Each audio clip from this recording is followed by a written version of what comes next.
Hey there, Ange Cheaple here with a warm welcome to Elevating Resilience, a podcast that illuminates the inspirational power of the human spirit.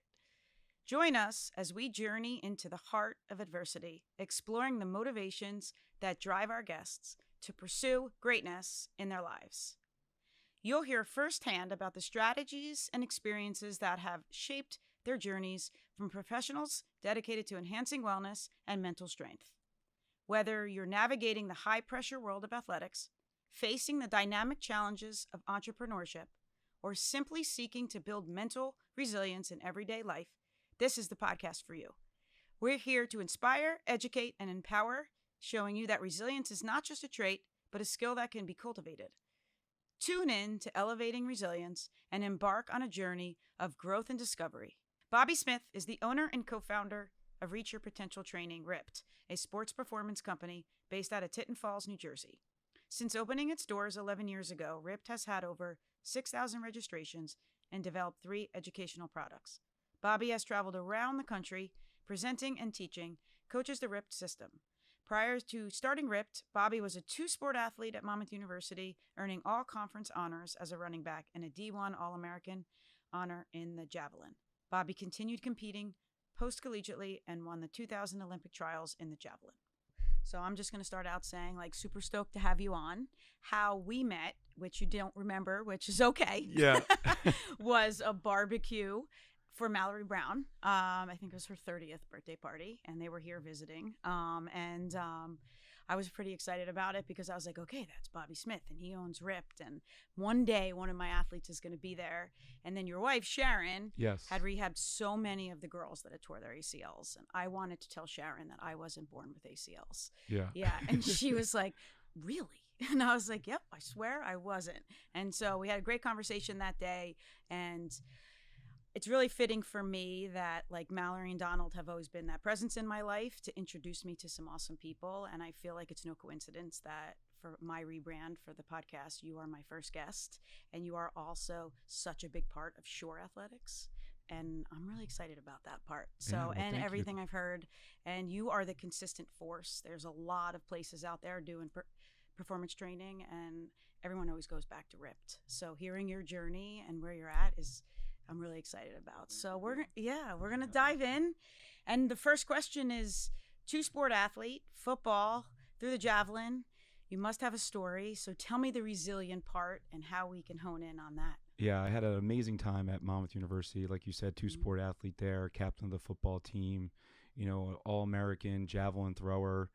And, everyone sees those awards that I won, recently got into the Hall of Fame. But what really stands out for me is, I had 4 surgeries when I was at Monmouth. Jeez. Yeah, I know. Yeah. So my sophomore year, we're playing Sacred Heart. I'm getting the ball right-hand side, and I'm back of my head. My coach is like, don't cut back, cut back, and boom, guy jumped on my back and, man, tore that ACL. Oh, okay. And that's what started it, and that was my sophomore year. I was just starting as tailback there, and, when I got that, I was like, I never really got hurt in high school, like ankle sprain here and there, but nothing like that. Yeah. And that, at first, really hit me hard, that first surgery. Yeah. I remember walking out of my dorm, and I lived with all football players, and they, had my shirt off, and they thought I was the kicker. And, being called the kicker in football is probably one of the most disrespectful things you can be called. And I was just like, man, I got to change this, and, it just that mindset, you hear the Rocky music going, all right, time to kick it in, Smith. Let's go. Yeah. And then I just started that rehab process. And is that when you think you fell in love with the whole process of training? Definitely not. Okay. Yeah, it was my high school experience. I was at a sports performance gym at high school. They reached out to me because I was doing well and started lifting and training, saw the results, and I was addicted to that process. And I was I knew then in high school I wanted to open up a gym. Yeah. Wow. So going to Monmouth University, they didn't have any exercise science degree at that time. So I was my mom's just be a teacher and a coach. Why aren't you, that's what you love, educating people. And I was so my goal was to be a teacher. I got my degree in special education, minor in health. So the goal was to be, a football coach, give back. And then I got into a classroom. I remember doing my student teaching, and I was like bouncing off the walls. And I was like, where is the gym? Where is the PE? And I was like, I need to be in the gym. I can't be wearing. Yeah, I was literally like bouncing off the walls. That's great. Those 4 surgeries at Monmouth like taught me so much. Like tore my ACL, then I tore my meniscus in the same knee rehabbing. Then I had to get Tommy John surgery on my elbow. Won the Duke Invitational meet, blew out my elbow. And I was just like, I remember like being in the doctor's office with Dr. Bate, who did all 4 of my surgeries. Okay. Yeah, for professional orthopedics, and him being like, maybe it's time to look into something else. And I was just like, no, like this is who I am. There's no other way. Okay. So, rehab through that, came back, tore my, UCL, and then was an All-American javelin thrower. And then came back for my redshirt senior year, and I was like, this is it. Come back. I'm going to win the national title. Senior year football, redshirt senior year, broke my ankle. Never Jeez. I was and it on the wasn't table. just a broken ankle. You had to get the surgery, Oh, the yeah. whole thing. Whole thing. Oh, wow. Yeah. Okay. And I remember like my wife, girlfriend at the time, Sharon, was like calling Dr. Bate and be like, yep, Robbie broke his ankle. He's like, I'll stop drinking. We'll do the surgery tomorrow. I was like, okay, great. Thanks, Doc. So, yeah. So got that, rehab that process back, came back. And then, that was the goal, to win a national title in my redshirt senior year. And that's when like I knew I could do anything at that time, being through 4 surgeries, going in, rehab was going great, competing, going really well. Went to the Penn Relays, got second to this guy from North Carolina. I was like, man, I'm going to get him back. Then at that time, we went to regionals, and he was projected number 1. I was projected number 3 at the time. Boom, came out, hit a huge PR, took the lead. I was like, man, this is it. And then they're like, oh, sorry, he did not take the lead. Still, the kid from North Carolina has it. So I was like, man, came back again, didn't have anything in the tank, but I was like, all right, I'm second. Let's go to nationals. So going to nationals, it was East Coast versus West Coast. They take the top 12. Okay. Then they go into nationals with the top 24. Okay. At that time, they go to 2-day meet. So you throw the top 24 throw, they take the top 12, and then they go to the finals. Okay. So I'm going in at second. Yeah. And I'm like, got this. Let me get through the first day, boom, hit one throw, get ready for finals. So I go in there that first time competing, or like at that time, and I'm like, all right, just let me hit this one throw, go in there, and I fouled. So I was like, all right, got 2 more, come back, boom, fouled again. I was like, man, all right, looking at my coach, and my coach was like, do it, you know what to do. Boom, came out, hit a throw, and I was like, all right, I was at 5th at the time. And then the next tier came in 12, and I see my name dropping down, and I got 13th. Oh, no. And didn't make finals. Oh, and no. I was like completely devastated. Like, obviously, like, I felt like I let down everyone. Yeah. My school, parents, like, still, like, brings tears to my eyes. Jeez. But that adversity taught me, all right, I learned my lesson. Now let's go in 2007. I'm looking around. Where am I going to go train? Found some people out in California, had an amazing training group. It was called RIPT, but it was called Reach Your Potential Training. My coach was Todd Reach, 2-time Olympian in the javelin. It had a great training group, training partner, and we were like living the dream, if you will. Like, I'm out in Southern California. I'm training in an awesome environment, working at a Velocity Sports Performance. Like, so I was doing coaching, still training, and then I was like, all right, now let's go. We were going at Arizona was the time. It was a big throws meet, and boom, hit a huge PR. And I was like, let's go. So I'm going into the Olympic trials, and I was ranked, I believe, 11th at the time going in. So I was like, same scenario, 2-day meet.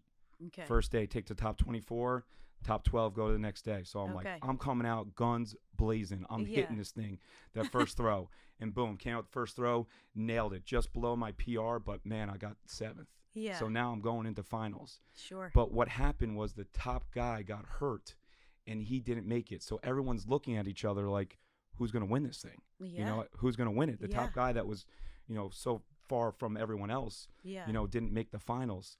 So I just knew, like, all right, take my mindset. I was working with a sports psychologist at the time, and just, doing my visualization, putting myself into that moment. And then, finals came, body was feeling good, had some good warm-ups. And I was like, I know, like, I'm going to get this crowd into it. I'm going to get excited, and I'm going to hit one.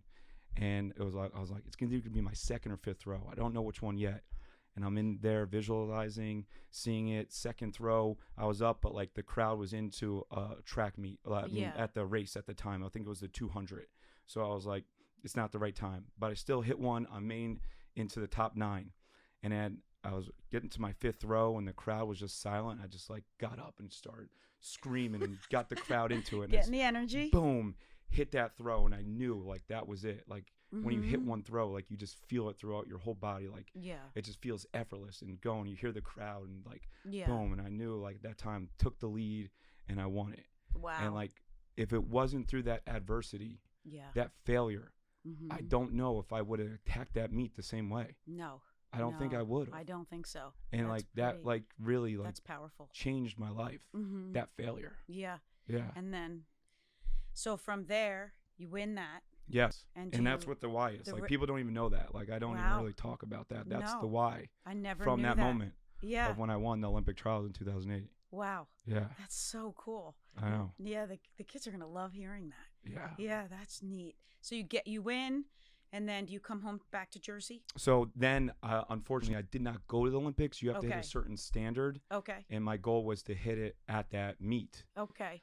The weather, the conditions weren't great. It was like a bad headwind, and like that really like messed with a lot of the competitors as well too, because people weren't throwing as far. Yeah. And I just battled through that adversity and hit that throw. So I went out to Finland, competed at a couple meets in Finland, came back, and then I was like, man, like.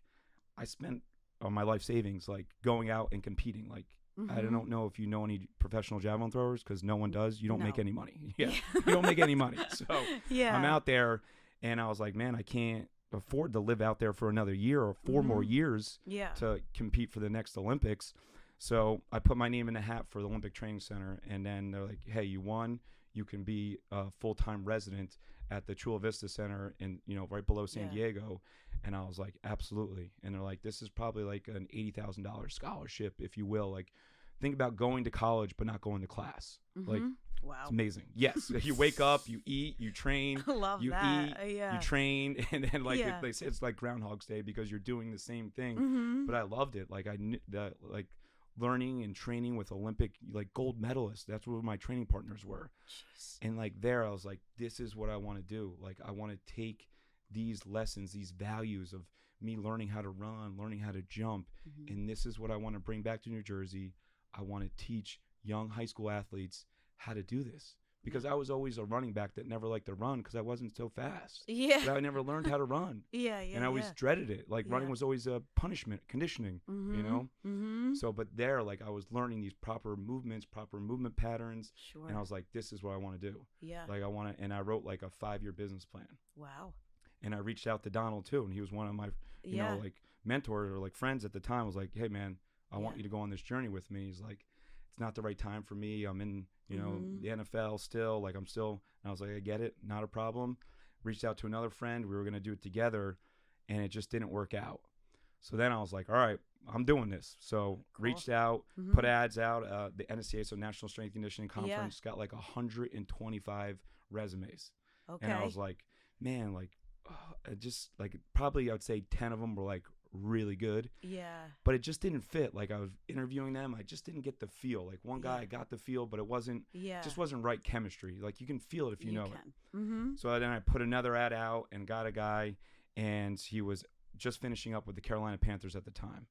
And had the big time experience, Louisville, like college experience, was a Division III All-American athlete at Springfield College. And I was like, what are you doing this weekend? He's like, well, our season's just ended. I was like, I'm flying you out. Come look at this space with me. So he flew out, him and his wife. I showed him ripped at the time, but it was just like a blank canvas. Like there was nothing. Like just the empty warehouse space. And I'm like, this is my vision. This is what I want to do. Would you want to come on this ride with me? Hop on my bus. And it was like, I remember him and his wife, who was an amazing strength coach as well, Mary Kate Fight. Now they're both doctors at Springfield. Okay. I put quotations like they're doctors, but Yeah. you're not real doctors, but still. They came and, they took the weekend over and were like, let's do this. Yeah. And we put our minds together, and Ripped would not be where it is without them. Like, awesome. It was just an amazing journey. They were with me for 5 years and then went back to Springfield College. Yeah. Got their doctorate and doing great things there. They're professors there and molding young minds at Springfield College. But, that journey through all that adversity, the 4 surgeries, the failure, and then the ups and downs and, and sticking to what you knew you wanted and what kind of partner you wanted to have the same mindset as you. That's it. Yeah, we were great. It was, a great partnership. And great. We always knew what we wanted to do was train young athletes, teach them how to run, jump, lift properly, change directions, and also, reduce that risk of injury. Yes. And that's the, what we still stick to this day, 11 years later. Mm-hmm. Yeah, that's the brand. Yeah. It's pretty awesome. So from that, now you have this business and you have these kids and you're changing their lives. Yeah. How often are you actually talking about the resilience and teaching these kids to continue with their mentality because of how important it is? Right. That's a great question. And I think how we different is that we evolve around the high school season. So we have 4 seasons at Ripped. Okay. We're just finishing our fall season now and about to go into our winter season. Okay. We bring all the new athletes in and we evaluate them. We take them through the process of, dynamic warm up, and then we test them, their vertical jump, see how high they jump, long jump, see how far they jump, a 10-yard sprint, and then a 60-yard shuttle, 5 back, 10 back, 15 back, see how well they change directions. Mm-hmm. And to be honest with you, I'm not looking for them to break any records. I just want to see where they're at and for them to get comfortable with the facility. Yeah. We go into some speed and agility, teach them some movements, go into the weight room, some body weight exercises, see where they're at. And then we go over our commandments, our 7 commandments. And this is where I feel absolutely that, differentiate us in teaching them the unspoken rules, if you will. Okay. And number 1 is change your mentality. You get to train here, not work out. And I say, look around this facility. It's top of the line, amazing equipment, great coaches, and you're here to get better at your sport. Mm-hmm. We're not here just to get bigger, faster, stronger. That's the byproduct of the system. But you're here because it is a privilege. Yes. And number 2 is commit to the process, train the moment. Little things lead to big things. Mm-hmm. When you're here, we want you here mentally and physically. Mm-hmm. Whatever's going on outside, just when you get here, put the phone down, give me the 90 minutes, be all in.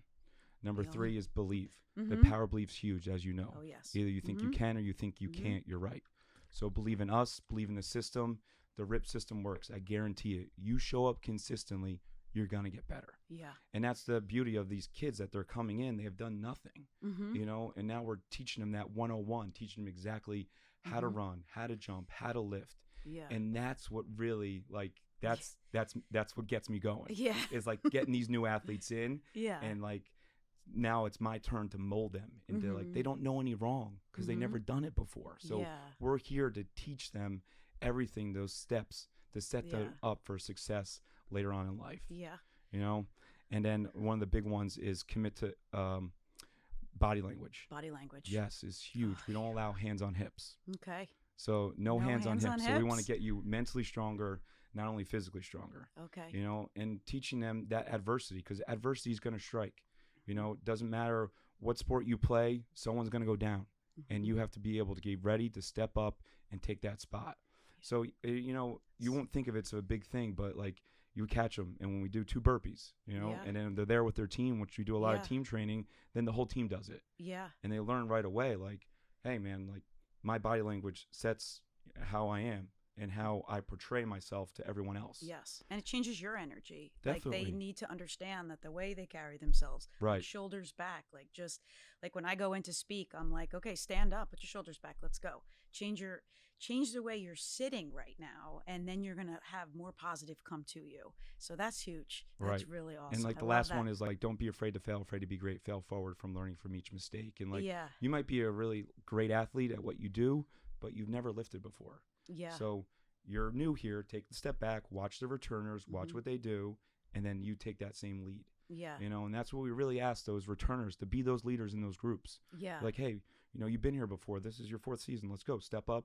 You're the first one in line. Let's show them the way. This is how we do things here. Yeah. How important do you think it is that these kids learn to fail? I think it's everything. It's everything, right? Yeah.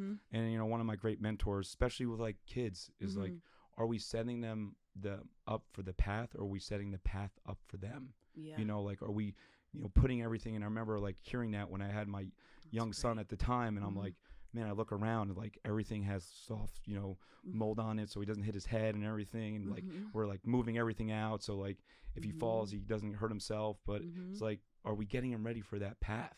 Because once they step out this door, like not everything's going to be set for them. Sure. So it's a great like point. they need to learn that failure, and that's why we love sports, as parents, because it teaches them that failure and how to be resilient from that and get back and keep moving forward. Yeah, that's so important. It's so important. I see it so much is the kids, they just want to succeed, but taking the failure and saying, hey, I failed and it didn't go my way, so now what am I going to do about it? And I think that sets the great athletes apart.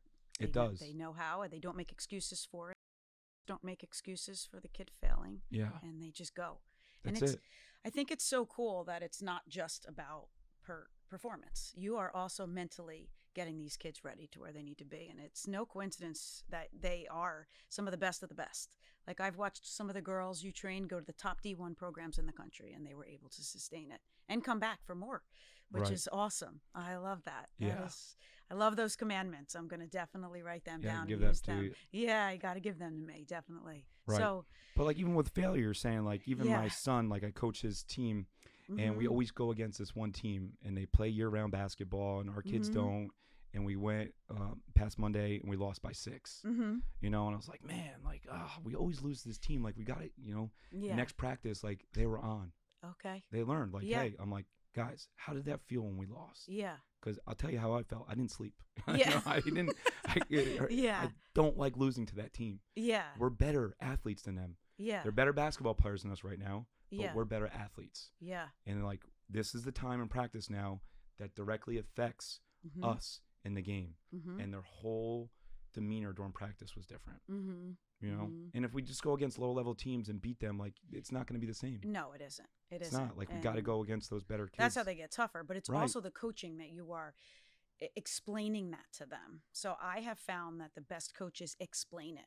Like, you are explaining to them why you want them to do that, instead of just being like, come on, we can do this. Let's go now. But this is unacceptable. Well, why is it? In this generation, let's answer the why. Really I think that's huge now. Like, it's like huge. I even evolved as a coach because of that. Yes. Because I feel like kids want more now. They do. Because they got the information right at their palm now. Yep. So it's like they want that why. Like, why is it we can do that? Well, let's give it to them. Yeah. Right? And not say, well, they're soft, they don't need it. We didn't need it. Well, we're not them. Right. So if we don't change with those times, then what are we really doing? So it's really, really powerful to hear you say that. That's so awesome. So awesome. Okay. Ready for the next one? That's it. All right, let's go. So what does Bobby Smith use as strategies to maintain this high level of energy, passion, out of the gym? Yeah. Like, what do you do to maintain your mindset out of the gym? And like, as you see, like, this is Coach Bobby, like, Yeah. I'm like ready to like, you are jump ready. across this table. Like, I'm ready to like, I want to go work out. Right. Because this is like Coach Bobby, but then there's, Dad Bobby. Okay. Like, it's two different mindsets, if you will. When I'm home, I'm not, hey, get down, Brady, let's go, get that butt down, chest up, like, because that's not, sustainable. Yeah. And like, I wouldn't want to be the son to that, like, exactly. no one wants this as full time. I'll tell you that right now. So when I get to the gym, it's like I put that stopwatch on. It's like my hard hat. Like, it's like, all right, it's time to go to work. This is my opportunity to change their lives. And I always believe one great training session can change an athlete's life. And it really hit me in the beginning. I have my original 7, like those original 7 girls that still have their picture on the wall that I trained. Yeah. And one of them went through a ton of adversity, lost a sister. And when we first started training her, like, she was just all black, wouldn't smile, nothing we could do to like cheer her up. And then I remember like 3 weeks in, like, all right, she started wearing something other than black. All right, now she's smiling a little bit. All right, now she's laughing. I was like, and I didn't know at the time that, she was going through this. Yeah. And then after that first season at Ripped, those 12 weeks, she like wrote me this note that like coming to Ripped was the only reason why I wanted to live and keep going. Oh, and I was just like, that's ball. Like I was like, sure. wow. Yeah. I was like, looked at Adam like, this is what we can do. Yeah. This is what the effect that we can have on these kids Yeah. day in and day out. And like that hit me hard right in the beginning. Like, all right, this is what we can do to these kids. Yes. And it was just addicting to know that we can really change their life. Yeah. You know? That's amazing. So what does Dad Bobby look like? Dad Bobby, very similar, you know, but not as, you know, eyes popping through the microphone. It's just a little bit more laid back and relaxed, you know, because you can't keep this high energy up. Yeah. It's just, you know, the burnout from coaching. I remember when I first started, I was like, who's burning out from this? This is amazing. And I'm like, you know, now 10 years, 15 years in, and I'm like, all right, the burnout is real. Like, you can't keep this up. You know, but I set my times where, all right, this is Coach Bobby. You know, we're coaching kids after school from 3, you know, to 7, 3 to 8. That's when I'm on. That's when I'm ready to go. And then when I get home, now I'm Dad Bobby, you know, like still cracking jokes, having fun, dancing, but a little bit different. Yeah. And what do you do to relax? Relax. Well, my wife has me coaching all my sports, the son sports, so I don't get to relax. No. Okay. Yeah, I'm coaching his football, coaches basketball, coaches baseball, all involved. But, you know, like we live at the beach, amazing Jersey Shore. Awesome. So, go to the beach. We have a pool, like, you know, being with a great community that we live in now. So, definitely. So, something that I find super admirable is that you fill everybody's cup up. So, that fills your cup. Yeah. Like, the absolute passion of your job fills your cup. 100%. Like, that's it. Addicting. And, like, we were starting a new facility the past year, and I wasn't training as many kids, and like I was just like down. Like my wife's like, "What's up?" You know, and I'm like, "I'm seeing like 5 kids a day right now. Like I'm just not like I need to be in front of a group. I need in front of people. Like you know, like right now we have like the SG St. John Vianney's girls basketball team Tuesday, Thursday, like 3:30. Like boom. Like I'm like, let's go. It's Thursday. We've got day 2 lateral movement, clean and bench. Like that's like that gets me going. Because it's like they walk in and you could see like from 12 weeks or 11 weeks ago, like how much better they've gotten. You know, and that's what like really. So during that time when it was just having 5 kids, how did you keep your mindset up to like these kids are going to come in, they're going to find us, and I'm going to find that. Right. And then, like, I've been fortunate enough now, like, we have 3 educational products. Before COVID, like, I was out almost twice a month, like, going out and speaking and talking to coaches, mentoring coaches. At one point, we had up to 50, you know, coaches around the country that we were mentoring. That's so cool. And then they would say that same thing, like, yeah, it's easy for you because now, you know, you see hundreds of athletes, but now I'm only seeing 6. And I'm like, but you got to treat those 6 so special and believe in them because that's how the word gets spread. You know, you're not going to, you do whatever you want on social media, marketing, getting out there. But these people are the ones that are going to tell everyone. You know, and the beauty is you don't know who's the connector. No. You don't know who it is. And then so many times that we've had kids come in and I'll be like, man, do they even like it here? Like, and next thing you know, like they're bringing their team in. And then they're bringing their brothers and sisters in. And then they're bringing their friends in. And I'm like, geez, we just got 30 people from this one kid that I didn't know if they liked it. You know? So that's where it's like you don't know who that connector is. No. So you just got to treat everyone that, you know, special and believe in them. Yeah, that's great advice for new business owners. And that's part of the Elevating Resilience podcast is because me being a new business owner, hearing that is exactly what I need to hear. Is like I'll compare myself to someone's 10 years down the road. Right. And I'll be like, okay, Ange, you're 6 months in. Okay, what do you believe in? And what you just said was exactly what people need to hear. Right. You treat what you have and it'll grow. Like every day I make a connection and I'm like, I'm going to treat that connection like as if they're the ones taking me to the next step. Right. And it has really proven a lot. Like, it's par for the But course. everyone feels like you see that overnight success. And like, there's no such thing. No, like the one comedian my wife and I like now, and like we're looking at him, he's like, I was doing this for 12 years. 12 years before anyone even knew who I was. And you're like, what do you mean? I see you all on social media now. How do you not, you know, like you don't see it.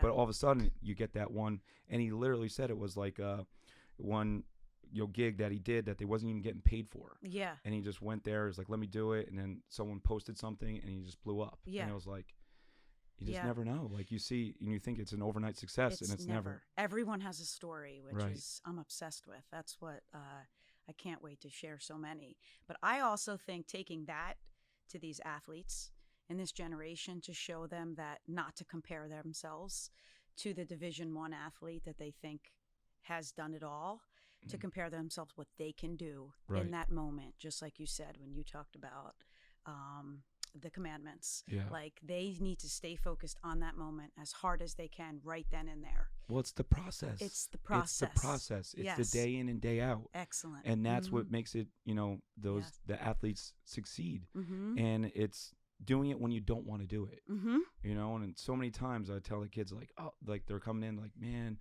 my hamstring's a little tight. I was like, just do the warm up. Go through the warm up.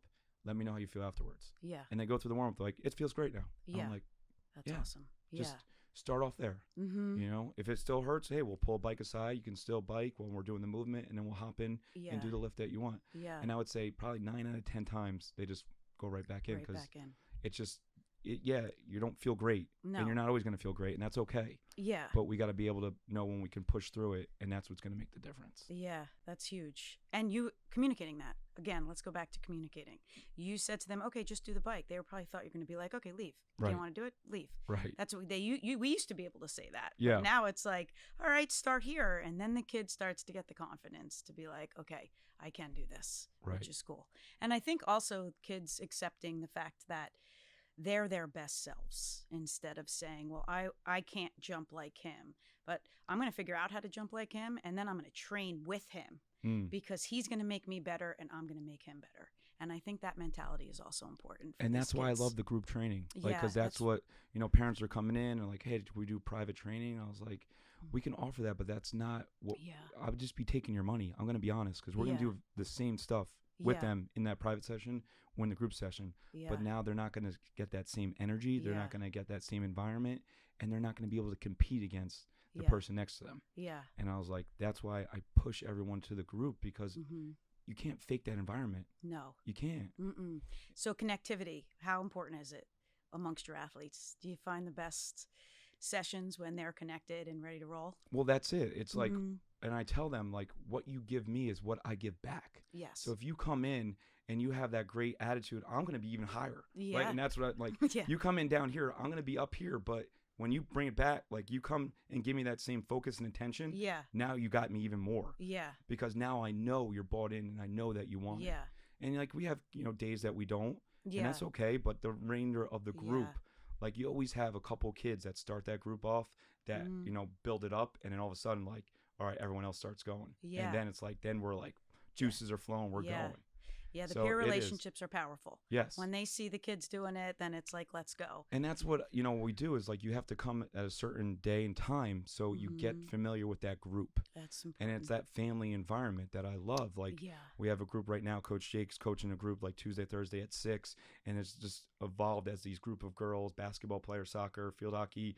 And, like, it's just such a great group. And now they're like family, like, they're texting each other, sending Snapchats. Like, it's just, it is a great environment. It's funny too, when I have been doing the all in and the athletes talk, one of the conversations that they have amongst each other when I do meetings is, hey, I go to Ripped. Hey, I go to Ripped too. I've seen you at Ripped. So it is a common thing for the kids, which is really cool. And that's what they tell parents. Even if they don't have a friend here, they're going to come in, and I guarantee their friend of a friend knows someone that's in that group. Or, like, they know, oh, you go to this school? Oh, do you know this person? Yeah. Oh. Yeah, it just, exactly. It happens. Because it is a small niche. It is a small niche. The short conference is so big. Yes. And you think that you can't hit it all, but you don't need to.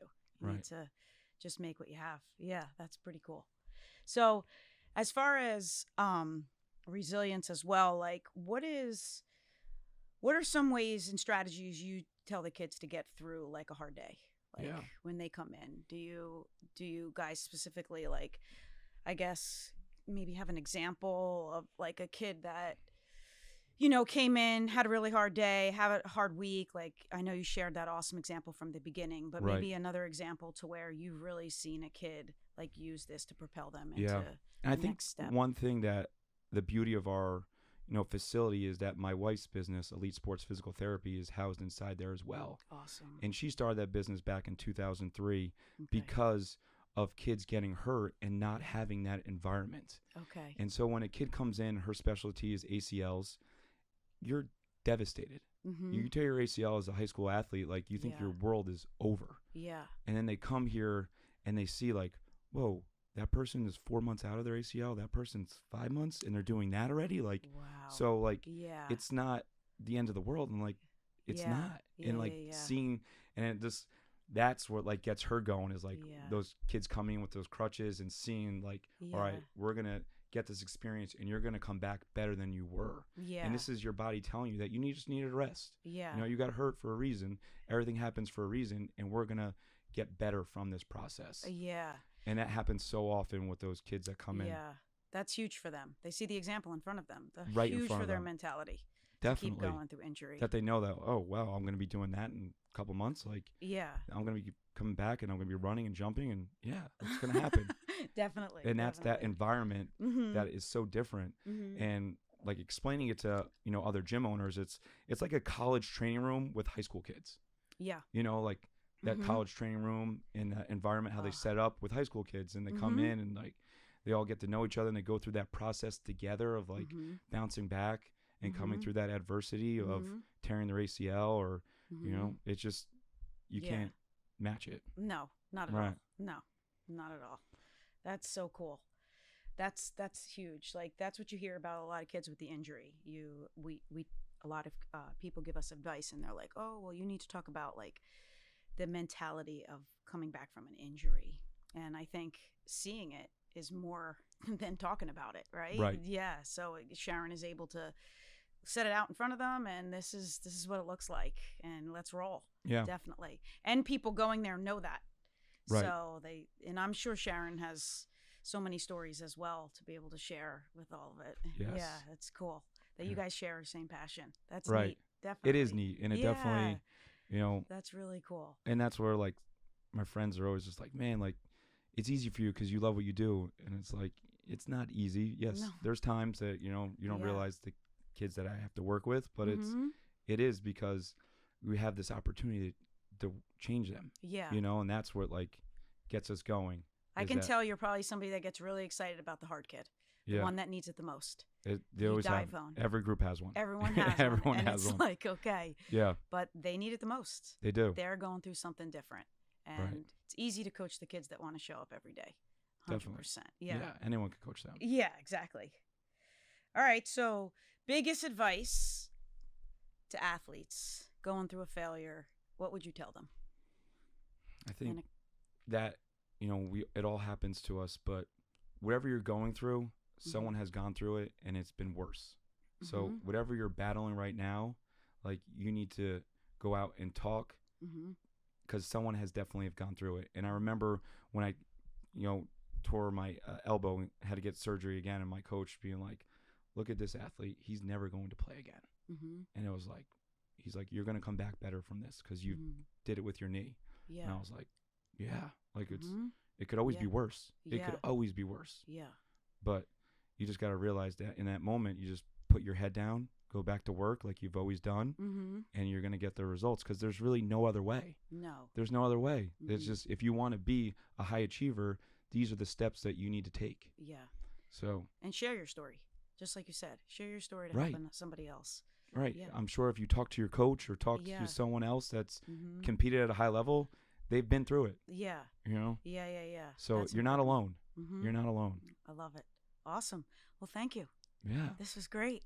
We made it all the way to 2 minutes. That was the best 45 minutes ever. Wow. Yeah.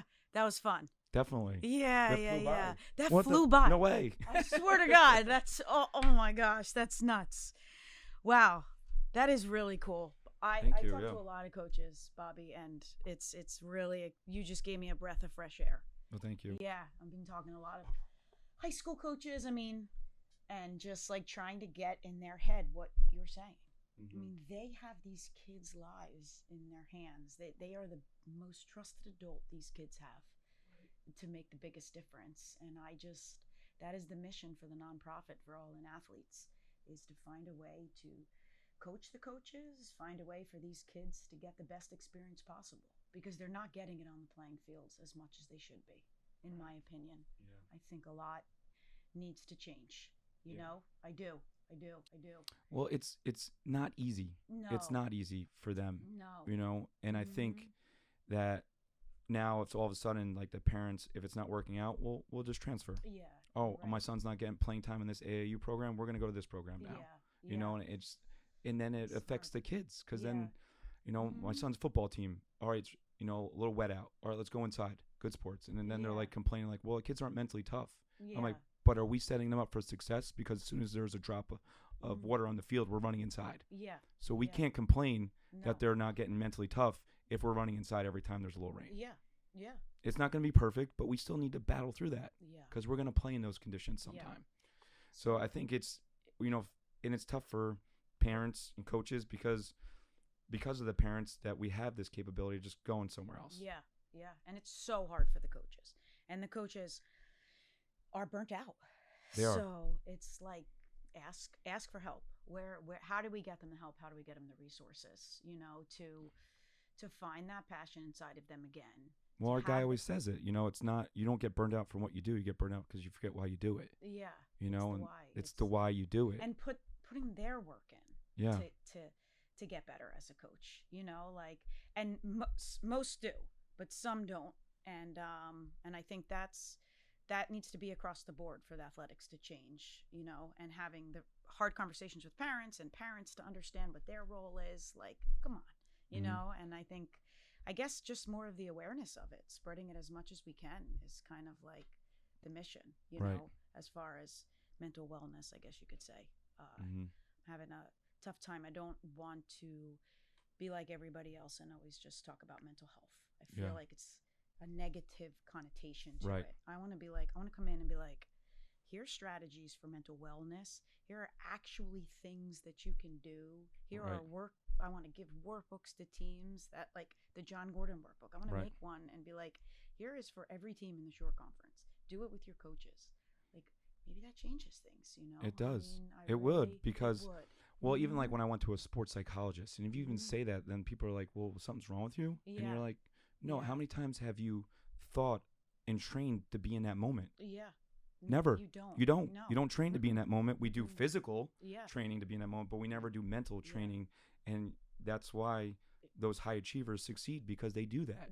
They picture themselves in those moments, and it's already happened. Yeah. So when they go out there, it's done. And it's necessary for us to be doing that. It's absolutely. I really think it is. I'm even talking about the middle school level, 6th, 7th, 8th grade. I just getting that to the next level to make better humans in this world and to use athletics. Like, look at the resilience. Like, look at a guy like you sitting here, like, can be vulnerable to be in tears. Right. And share your story. Right. Like, it's powerful. So that's the mission. Right. Yeah, I'm excited. So appreciate it. You'll see it all. All right. Yeah, let's go.